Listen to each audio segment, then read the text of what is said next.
And the outline that we're filling out again is the fact is Jesus lived, 12 apostles he picked out, Jesus dies, rises from the dead. The fact is then you have Pentecost 50 days after. We don't think that the disciples forgot everything that Jesus taught them in 3 years and 50 days. What they preached then was taken. 3,000 people converted. They went across the Roman Empire, started churches on that message. Then you have the living apostles walking around correcting folks, and you've got the teaching doctrinal core that is being taught in the churches, creedal statements, you've got hymns, and you've got the sacraments. And then as we go from 30 AD when Jesus passed off the scene down into the 40s, 50s, and 60s, the fact is now the apostles are going to start to die, but before they die, the fact is they start writing letters and books. What are the earliest books that start to come out? Well, we think that the earliest books are in the 40s. Some people will put James there. Galatians is often put at the very end of the 40s.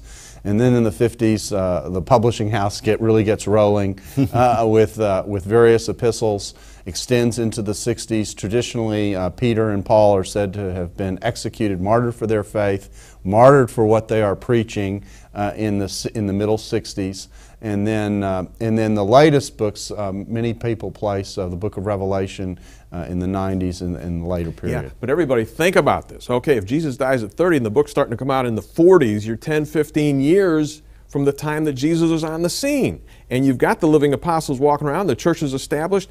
The question is, could their letters have completely changed everything that they had founded in those churches and had taught from day one and what the apostles were saying? Did somewhere they make a giant switch so that the Jesus of faith is completely different than the Jesus of history? All right, now they start to write their letters, okay? But what's mind-blowing is what we ended with in the last part of this program, and that was they claimed that when they were teaching, they were actually speaking the Word of God, and the fact is their writings are claimed to be the Word of God. Give me proof of that. Well, I think the key thing here to remember is that, you know, when we think of the Word of God, our mind immediately jumps to a book. You know, when we think of the Bible with this nice leather and holy Bible on the front of it. But actually, when you hear Word of God in many passages of the New Testament, you're actually talking about the preached message of the gospel and what the apostles are delivering. And there are several passages that do that.